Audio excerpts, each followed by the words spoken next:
Okay, so human resource planning is one of the foremost activities that we undertake in the operative functions. So what do we have? What are you going to learn? So it's very important to understand, the meaning and the importance of HRP, right? And you don't do HRP in isolation. You do human resource planning only after knowing your organization's objectives and the strategy of the organization. So you are planning for your organization. So it's very important that you understand the vision, mission, goals, and objectives that are set for the organization. And then when you have an annual plan or an objective that is set, you have a strategy that you have laid out by which you want to accomplish or fulfill those objectives. Correct. So HRP is only when you have people who are recruited and selected to be a part of the strategy, only then will they be able to implement the strategy.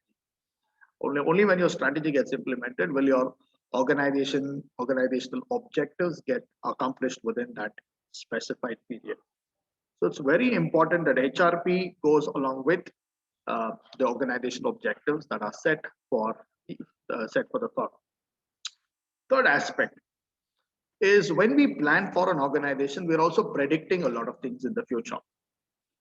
And all of that is dependent on trends, all of that is dependent on assumptions, all of that is dependent on what we feel and how we feel the future is going to shape up, right? So that's how we keep doing things. But what can happen in the future is unpredictable. There can be a lot of uncertain eventualities that can occur. I thought that this is how the future is going to be, but it can end up the otherwise, right? Like I told you, even if you read any of those trends that talk about the future of HR, in the last 5 years, nobody ever predicted a pandemic. They only predicted trends in terms of technology, trends in terms of outsourcing, trends in terms of integration. They predicted a whole lot of things except the pandemic. So when the pandemic caught businesses unawares, then your entire strategy collapsed. So there's been an offset of plans for the last 2 years. Nobody predicted this is going to happen. So when such a kind of a situation, an unpredictable scenario emerges in the future, when your implemented strategy is unable to get implemented anymore, so how do you create that flexibility? So how do you now cope and adjust with the new scenario? Like how we often used that cliche to say that, adapting to the new normal. So adapting to the new normal is nothing but a strategic flexibility. Now that you know that the new normal is the new normal, so how do you get adjusted? So that is strategic flexibility. So when an organization itself is trying to adapt strategically to the new normal, right? So how is HRP going to adjust itself to the changed strategy that the organization is going to follow? So that's what is strategic flexibility. It's very important because that's where majority of your brain power goes when you work on HRP. Fourth is understanding the issues in HRP. So we need to understand what are the various issues that come about in HR. And then we look at the objectives of HRP and then knowing the design of the HRP model. Okay, so what is the model or the template that we have? And then getting to know the techniques of demand and supply forecasting. So we do demand forecasting, getting to know what is the requirement of people that we need in the future. And then supply forecast, we'll talk about how many people do we have right now at the moment. And then designing the HR plan and formulating the HRP. So all that is what we have as part of your learning objectives, and that's what you're going to be learning at the end of this particular topic.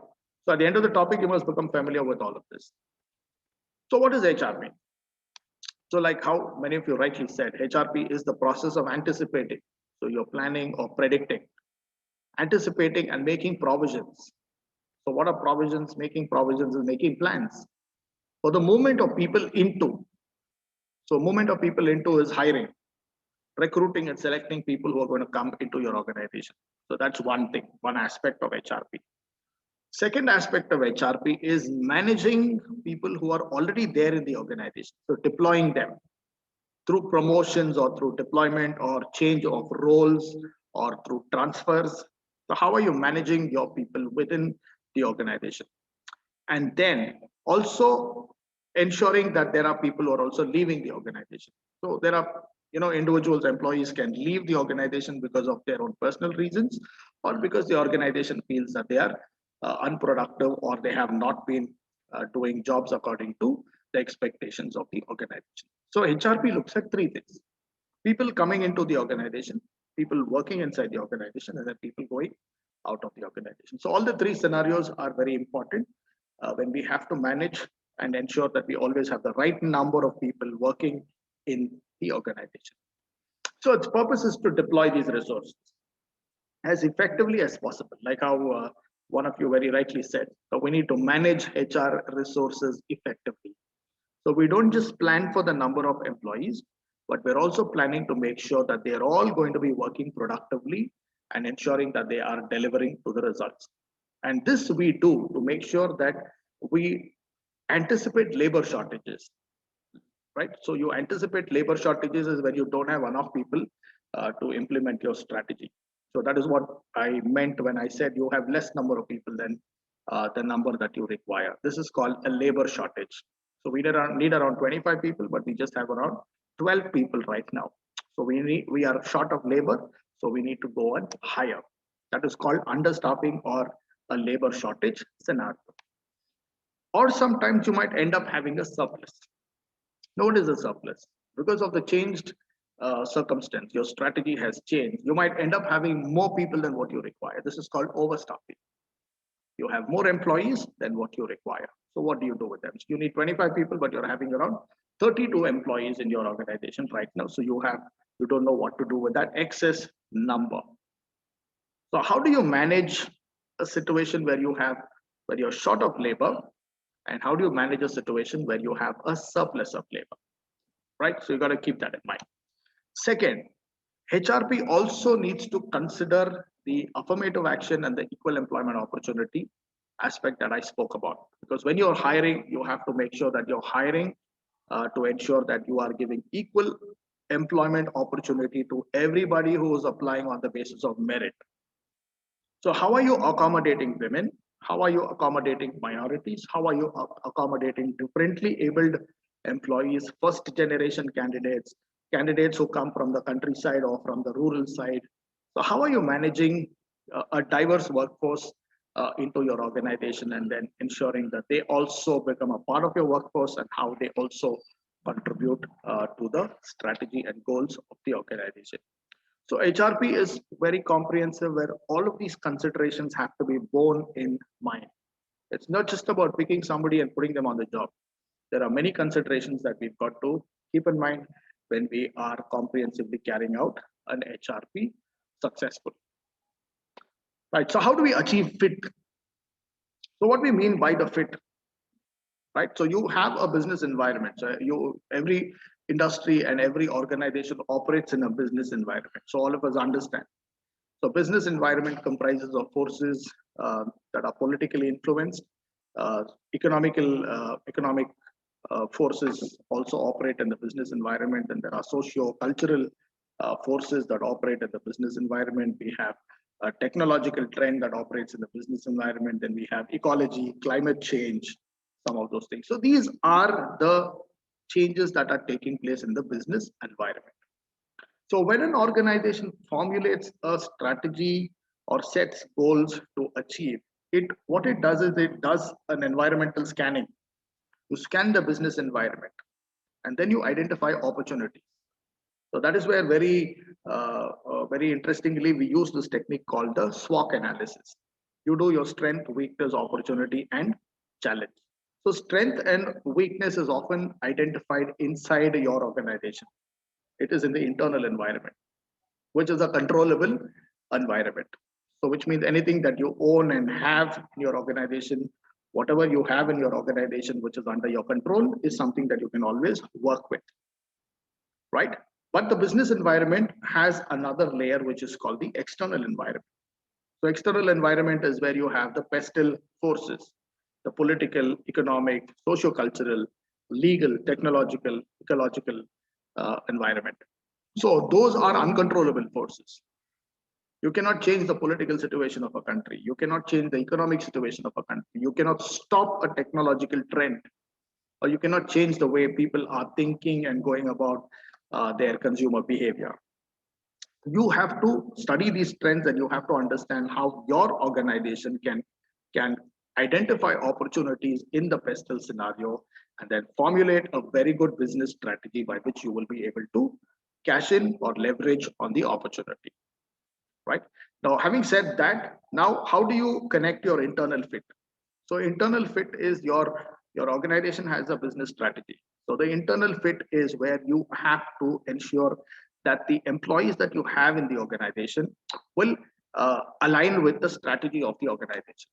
So how do you connect and make the people to fit the business strategy of your organization? Because what your employees are going to be doing will be very much laid out as a plan as part of the business strategy. So to make sure that your people's thinking, attitude, work ethics, work culture, and philosophy, all of that is oriented towards the business strategy, we create these 4 dimensions in the HR department. So there is an HR policy. HR policy is framed after having understood the vision, mission, goals, and objectives of the organization. Then we formulate a HR policy. You will have an HR policy for all the operator functions. There'll be a policy or a guideline that talks about how to go about recruitment, how to go about selection, how to go about training and development, how to go about with performance appraisal, how to go about with compensation management. So you have a policy. Now, once we have a policy, we start a practice. A practice is a standard operating method, right? Or a methodology that we are going to create by which everybody who's going to do something is going to follow that practice. Well, everybody will do it in the common manner and in the common interest that is good for everyone. That's called a practice. And then once the practice is perfected, it becomes a system. So once you have a system, what happens is there is very less intervention of the humans. So HR system will create a procedure, which means anything that happens in your organization or anything that you want to do or deal with, it's going to be done on the basis of a HR system. So when you are formulating your HRP, you got to keep your business strategy of the organization in mind, right? So, and then the HRP has to be aligned with the business strategy of the firm. And if your HR strategy has to fulfill the business strategy, then you have to make sure internally you've got to create a system, a philosophy, policy, practice, and system that is going to help you to implement and help you to achieve your business strategy. So HRP must always be connected or must be in alignment with the business strategy of the organization. So this is something that we've got to bear in mind. So when we do this, what happens? So we focus on the alignment. So we want to see what is the direction in which the organization is studying the trends in the industry and studying the changes that are taking place in the business environment. So as a firm, you can capitalize on your opportunity or you can continue to grow only when you are able to identify opportunities in the industry as well as opportunities in the business environment, right? And that's how an organization will continue to grow and move. Second, if the organization is looking outward to create an external fit, organizational strategy, and then the HR practices, which is the HR planning and the practice, will have to create an alignment with the business strategy. Okay, so business strategy and the HRP will have to be in alignment or will have to be on the same page. Only then will we be able to fulfill anything that the organization wishes or proposes to achieve. Right? So these 2 things are very important. Now, coming to this aspect of strategic flexibility. Now, what is strategic flexibility? So organization can go ahead and make its very ambitious plans and say, this is what we want to achieve in the next 2 years, 5 years, and 10 years. Right? So you've set a plan. But whether your plan is going to be accomplished, whether it's going to be a success or whether it's going to be a failure, largely depends on how the business environment is going to play up or play out in the future. So your opportunities are dependent on the pestle forces. And when the pestle forces change, and if they are not favorable, to the way you are predicting it to take place, then it's going to be difficult. But if it's favorable, like you thought this is what will happen, and that's exactly what's happening in the business environment, it's a favorable condition. So you will be able to achieve whatever strategy that you are implementing. So we've got to be ready with both these scenarios. See, that is one of those biggest lessons of management. So we ensure that when things are going to operate in this manner, we have plan A. And if things are not going to operate in that manner, if the environment changes, then we have plan B. And if something else happens, then we have plan C. So you must have strategic flexibility always ready so that you always have alternative plans that you can always roll out every time the scenario changes.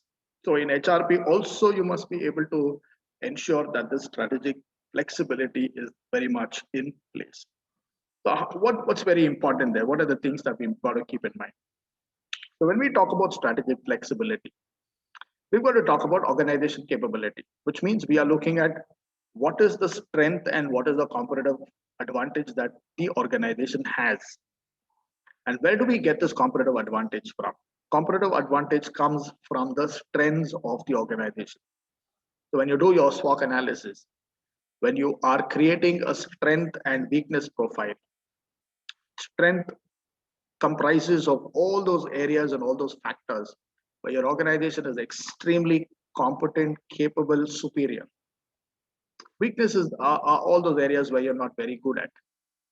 So your capability must depend on the strengths of your organization.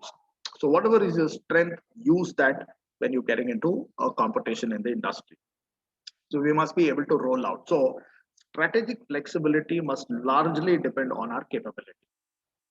Secondly, it depends on coordination, right? Whenever there is a change and the change happens or change needs to be implemented rapidly or that strategic flexibility needs to be implemented rapidly, then we must be able to identify resources. We must be able to reallocate resources. We must be able to redesign jobs according to the new scenario. That's called coordination flexibility. And then finally, we have something called resource flexibility. Is how are we going to utilize human resource to the changed flexible scenario that has emerged? Because originally we made a plan for plan A, and now that's what not working, so that can go to plan B. So when we are going to roll out plan B, so what sort of changes are going to take place? So that is what we need to be aware of, right? So there is no other scenario that all of us are very, very familiar with than the COVID-19 pandemic.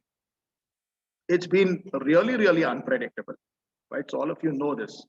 It's been extremely, extremely unpredictable. When the virus is going to attack or when the wave is going to, a new wave is going to start and when infection is going to spread, all of that is something that's very, very uncertain. But we've dealt with, if you see our own, our own experience over the last 1 year, right? So initially, when all of you enrolled to the MBA program, all of you were very happy and excited that you said you're going to be coming to a college, coming to a city, a new place, and trying to do everything, right? But before you could do that, the pandemic broke. And then all of us were very prepared enough to welcome you and have you here, but it was not possible. So we had to roll out online classes, which was completely new. We had never done this for any of our previous batch, but that was the new normal. So that was the new changed scenario. So we had to strategize. We had a strategy for conducting offline classes, but we never had a strategy to conduct online classes, right? So how do we do that? Secondly, what do we do with all our activities? How are we going to go about with all these activities that were plans that were made for offline environment and execution and not for an online environment? So we had to completely re-strategize everything. So what helped our institution to do well, which means we were able to adapt to the new normal, or we were able to be able to adjust and cope and bring out new plans overnight. This is because the organization has built that capacity over a long period of time. So we have faculty and staff who are ready for any kind of a change the scenario, and we do that. A lot of times you also have experienced it, how quickly things have emerged and how quickly things have become so normal whenever there is a change the scenario, when there are so many institutions that are struggling and still not knowing what to do. We've gone ahead with classes, we've gone ahead with activities, we've gone ahead with our programs, we've gone ahead with examinations. We made sure that all of it has happened according to our time schedule that we originally had for the offline.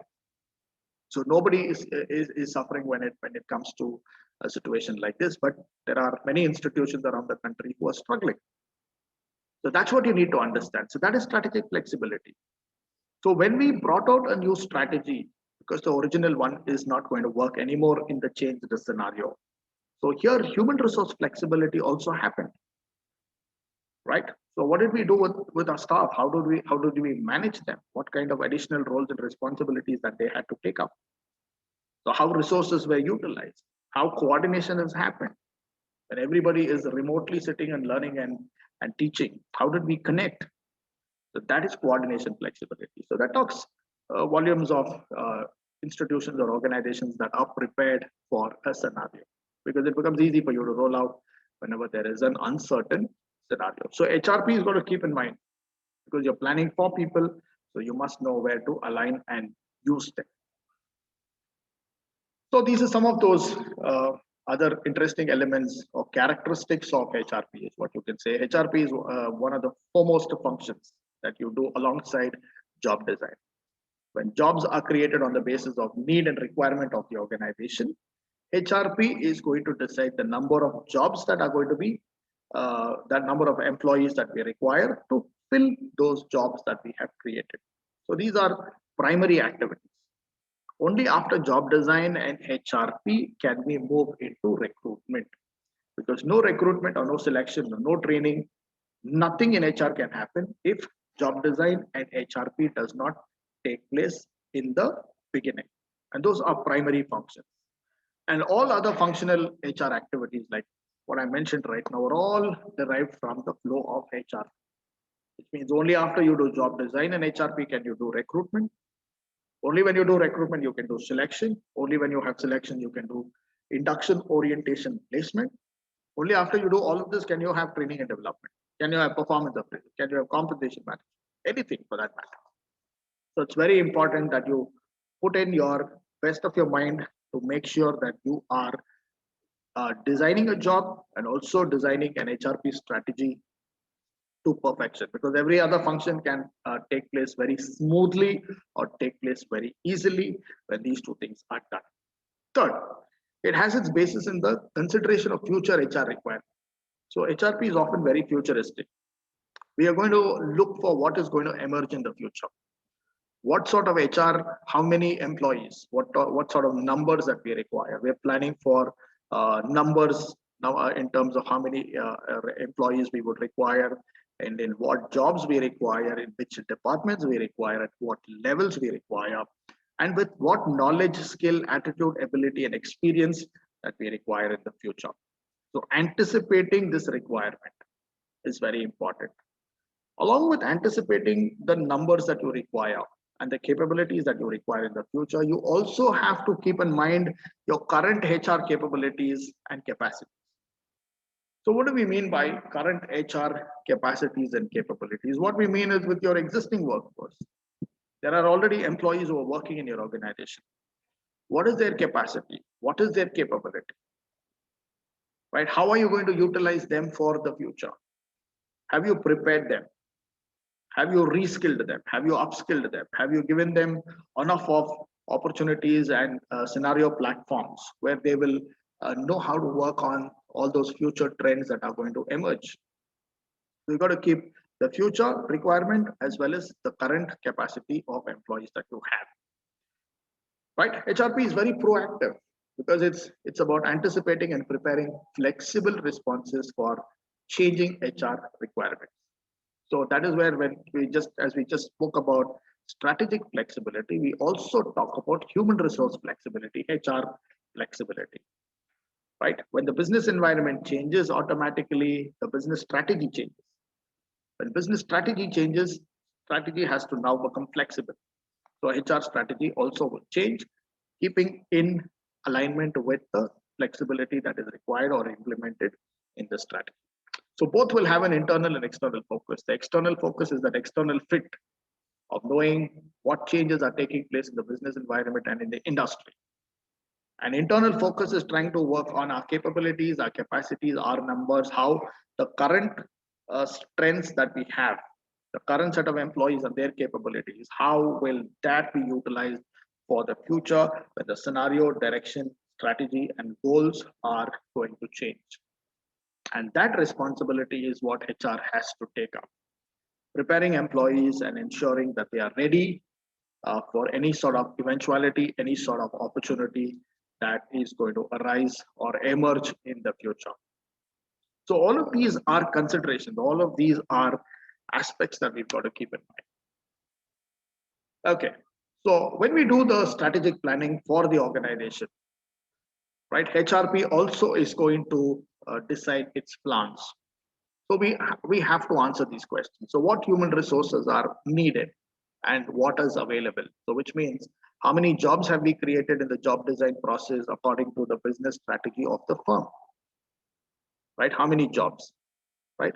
And then how many those number of jobs and how many employees would we require? How many potential employees we would require to fill up those jobs that we've created, which is part of the business strategy implementation. So how many do we need and how many do we have right now? What is the supply of labor right now? How many employees are there with us right now? And how many will be are required or will be expected in the future? First question. Second, what is required and necessary in support of human resources? So which means if we are going to be hiring more people or we have employees who are already there with us, what is going to help us to ensure that we will have the right kind of human resources, a combination of new hires as well as existing employees. So how are we going to ensure that the right number is going to work and how effectively we will deploy them as part in implementation of the new strategy? And then how will we allocate? How will we assign jobs, roles, responsibilities? And how do we prepare them? If they require new knowledge, new skill, if they need training, how are we going to prepare them for the new requirement that the job is going to throw up, which they will have to implement it to. So when we're looking at strategic flexibility and HR flexibility, we need to make sure that we have a plan that looks into these three questions. So what are the issues that can emerge? What are typically the kind of scenarios and challenges that HRP makers and formulators usually face? All right. The first is, how do we manage staffing during the time of recession or expansion? Okay, if I may ask one of you, where do you come across the scenario of a recession and an expansion?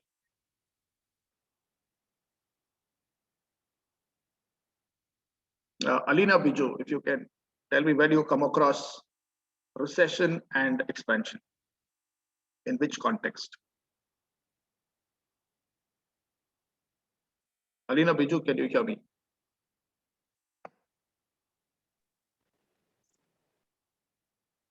Where do you come across these two scenarios of recession and expansion?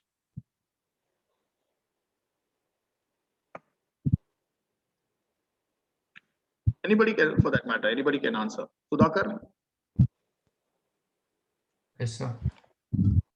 Recession and expansion, where have you come across this? In economics. I know, in economics, but in which context? Cycle. You're very right. Yeah, it's a cycle. What cycle? Business cycle. Very good. Yeah. So that's where you come across a business cycle, right? So which means every industry goes through a business cycle. It goes through a phase. So you have a phase which is called the full prosperity. I mean, it's called the prosperity or full employment phase. And then it goes through a recession. Recession is when there is a slowdown and business is not happening the way it is supposed to be. And you're unable to fulfill your requirement, your strategy, your plans are falling short. Then it can further go down to depression and then we have a revival. So every industry goes through this kind of a scenario. So when you're in that stage where we talk about as full employment or prosperity, right? Full employment or prosperity is a scenario where everything is going amazing, right? Whatever you touch is turning into gold, that kind of a business scenario. So that is when companies are on an expansion mode. You say the market is bullish, right? The market is bullish, the industry is bullish, the economy is opening up, there are more investments that are flowing, everything is going really good the way you're thinking. So that is when companies expand. So when we expand, automatically we need more people. So how do we manage when we require more people? Recession is where there is a slowdown. Things are not happening the way it's supposed to go. Business is falling. Orders are not volume, or what orders are coming down. Right? You're not getting new business anymore. You're just managing and sustaining. That's recession. So during recession, your employees will not have enough work to do because there are no orders, there are no projects, numbers have come down. Recession. So what do we do with that? So how do we manage? So those are scenarios that we need to know. What do you do? How do you manage a situation, HRP situation during expansion, managing an HRP situation during recession? Second, what impact is technology going to change? Right? So we understand technological changes and technological revolution is going to happen quite rapidly. And we are in industrial revolution 4.0. So when new technology comes into the organization, becomes a part of our work culture and part of our everyday working. So how is technology going to impact HR? Right? And then there are also scenarios like acquisition and mergers. You can merge with another organization, you can have another organization acquiring you, right? Or you may have to relocate. You're closing down business in one particular state and moving to another particular state, closing down business in one country, moving to another country. In all of these kind of business strategies that your firm is going to make or take, what's going to happen to HRP and what's going to happen to the staffing? So that is a decision that the HR will have to address. So what are we going to do in this situation? Third, this is a situation that's constantly going to be there for all organizations. The question is, do we always have the right number of people for the right number of jobs and at the right time? Do we have all our jobs filled? Which means there is no job that is vacant, right? So this is a scenario which is a very idealistic situation for many organizations, because very often you go to any organization, there's always a vacancy because people are coming in and going out left, right, and center. So recruitment happens in many places, in many organizations around the clock. But it's the responsibility of the HR department to make sure that you always have the right people doing the right jobs and at the right time. And how do we get our human resources? Do we buy them? Buy them is outsourcing. You know, when we spoke about recruitment, I told you about identifying sources. When we looked at external sources, we said many organizations are relying on HR consulting firms. They're relying on HR providers. They're relying on contractors, contracting or manpower supply agencies. So many companies do this. They outsource. It's easy for them because somebody else will do that. The contractor will get the number of employees that you require. So that is one way of getting people to your organization. The other way is to groom people or to make. What is make? Make is hiring people at a lower level, then grooming them, training them, and then giving them opportunities and platforms where they will accomplish the jobs. So this is making, whether you are grooming and directly involved in the recruitment and selection process, or are you doing a combination of both? Many companies resort to this because it's a very tedious task to groom employees that you require. So you hire them, you outsource a few, and then you also hire directly. You rely on contractors, you also do it on your own. So some companies will also resort to something which is a combination of both. So these are some of the scenarios that can emerge, because it's not that easy always to go ahead with HRP and go ahead and do things. Because ultimately everything that we're going to do depends on the business scenario, the industry changes, and the strategy and goals of the organization. So as and when strategy changes, HRP strategy also will change. So these are some of the scenarios, right? And these are questions that is going to help us to throw our understanding. It's going to help us to probe and find out what are we going to do if we are in that scenario, because that's where your job is going to be. Your job in HR, especially if you're going to be working on HRP, is going to be about handling these issues. It's about knowing these scenarios. Okay, so those are some scenarios that you will have to understand and know what is the right way or the right decision that you can take and then come out of it.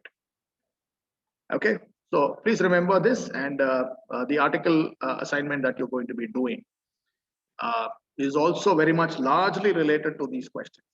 So why I brought that future of HR and what is the direction in which it's going to go is also a typical scenario that will also help you to explain some of these scenarios that we are putting across as questions for you to answer. Okay. Right, so that's what I have for today's class, and when we come back, we will continue. We will get a little more deeper into trying to find out what is the procedure and what is the format or the model that we have in HRP, and how are we going to do the demand forecasting, how are we going to do the supply forecasting, and how do we ultimately work to get the right numbers. So we're going to do all of that when we come back in the next class.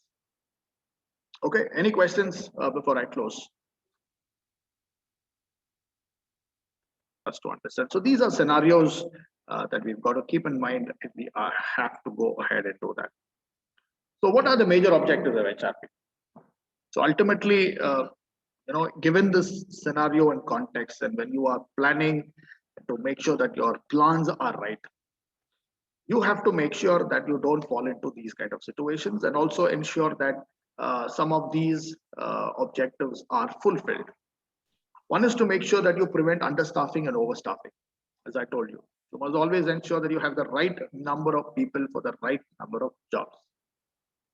You neither should have lesser people, like in the scenario that I told you, you cannot have lesser people than the number of jobs that you have, nor should you have more number of employees than the number of jobs that you have. Both will have its own drastic impact or a negative impact on the organization and the people who are doing these jobs. That's the first one. Second is to ensure that your organization has the right employees at the right skill and at the right time and at the right place. So all your jobs must be filled, and it must continue to remain filled. The moment one or two or a group of employees leave, immediately you need to recruit and ensure that the job gets filled in no time, so that everything else can very smoothly operate and go on in your organization. Third, to ensure that the organization is responsive to the changes in the business environment. So all those changes that you are going to see, you have to anticipate these changes, right? It's not always very optimistic changes. I mean, you also need to be slightly pessimistic to also predict what if this does not happen.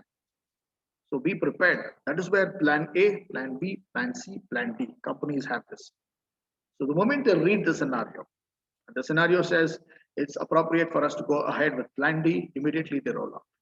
You don't take time. So the moment you take time, you lose that opportunity. The moment you take time, the environment becomes a little more severe, and it starts affecting you more seriously than the way it would have affected if you already had a plan. So that's why companies always make sure that they're fully prepared, right? And fourth is to provide direction and coherence to all the activities in the HR profession. So which means whatever we are doing, there has to be a connect. So whatever we do in HR cannot make plans, policies, or come about with activities that are completely indifferent to what the organization is doing. So there has to be a connect between what we do in HR and what the organization is doing, because ultimately this too, the alignment of the HR activities and functions with the strategy of the organization, that's what's going to give you the required kind of results. Now that is where HR has to go ahead and fulfill. So when we are planning for HR, what are the two types of planning that we usually follow? The first type of planning, we call this as aggregate planning, right? So aggregate planning is anticipating the needs for groups of employees in specific, mostly in lower level jobs and who require generic skills. So when you look at the organization structure, right? Aggregate planning usually is done at the operational level, at the lower level of management, where bulk hiring takes place. When large number of employees are hired, candidates are hired, and their qualification, that entry level requirement is low, and the skills that we require from them also is very generic and is also very low. So aggregate planning or hiring in bulk, we may be hiring about 300 employees, we may be hiring about 100 employees. You read that in the papers, right? IT firms, hire 50, students from a particular institution, or these many employees were hired. So wherever bulk hiring takes place, we call that as aggregate planning, and this is mostly done at the lower level or the operational level of the organizational hierarchy. When we look at succession planning usually is done at the middle level and at the top level, where the focus is not on bulk, focus is not on hiring more number of people, focus is on key individuals, key performers, or key managers who are showing strong capability of taking up higher level or leadership positions. So we start identifying these individuals, we start giving them opportunities and platforms for them to experiment, know more things, learn more things, and then slowly take up positions that are opening up in the future. So this is done through promotion. So we promote employees who are very good at lower levels to take up jobs at the higher levels. So two kinds of planning is what organizations often resort to: the aggregate as well as the succession planning. So please remember these two kinds of planning forces.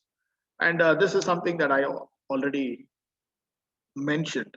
So when you formulate your HRP, when you want to make sure that your organization is focused externally and it's perfectly anticipating the kind of trends and changes that are going to take place in the business environment, you need to study these forces. These are macro environmental variables, right? Business environmental variables. So you need to study economic factors. As just like how rightly we came across a scenario of expansion and recession or revival. So what do you do?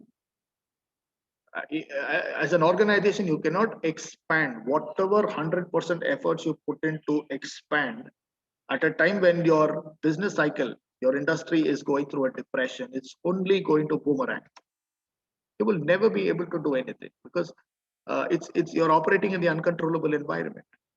It's like if somebody wants to change the pandemic scenario, is it possible by any one of the organizations or any human force? It is not possible. We have to only cope. We only have to adjust. So we need to know these scenarios. So that's important. So studying and understanding the economic factors, competitive forces and factors that are operating in your industry, knowing about technological changes and the impact that technology is going to make to your jobs and your organization, all the political changes, legislative changes, all the policies, new bills and acts that are passed. So all of that needs to also be kept in mind. Societal concerns, the social aspects, cultural aspects, and how people's lifestyle, mindset, uh, generational gaps, all of that we need to understand. Then studying demographic trends, knowing the availability of labor, looking at the gender ratio, looking at what age groups of people are available, what diverse groups of employees are available in your country. So HRP has to study all of these.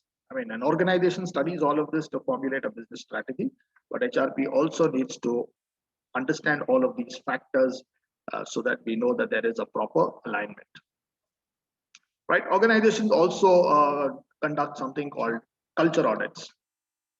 Culture audits is to understand the organization culture of your organization, to know uh, how employees in your organization are spending their time interacting with others, what kind of an environment or what kind of a climate is there in your organization. So what makes organizations different is this climate, organization culture and climate. So organizations generally want to create a climate or a culture that is very conducive for implementation of their business strategy and firm. Like for example, when we talk about Jayanti and culture in our institution, why there is so much of emphasis given to the Jayantian code of conduct or culture? Because, because we understand uh, the the Jayantian code of conduct or the culture is aligned with the requirement of what the industry wants, or to the training or the pedagogy that we are following, so that each one of you, when you are part of this particular cultural grooming, you will make sure that you'll end up getting the right kind of jobs and create a career better for you.